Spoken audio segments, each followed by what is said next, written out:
রবীন্দ্রনাথ ঠাকুরের লেখা সেই আত্মপরিচয়, সেই কবিতার কিছু লাইন প্রথমে বলে দেই। এই কবিতায় কবি নিজের পরিচয় খোঁজার চেষ্টা করেন।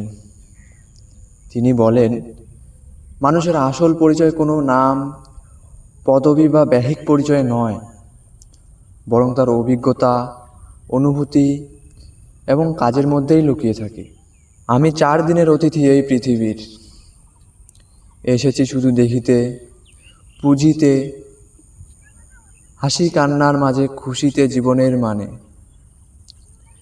মানুষের ভিড়ে মানুষ হয়ে শিখেছি ভালোবাসার বেদনার ভাষা।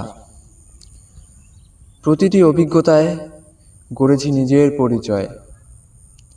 ভুল করেছি, শিখেছি, আবার হারিয়ে গিয়ে পেয়েছি পদের দিশা। এই চলার মধ্যেই জীবনের আসল শিক্ষা। আমি যে আত্মপরিচয় বললাম, এটা আসলেই পুরো আসল কবিতাটা নয়। এই কবিতার মূল ভাব অনুসরণ করে সহজভাবে কিছু কথা উপস্থাপন করলাম।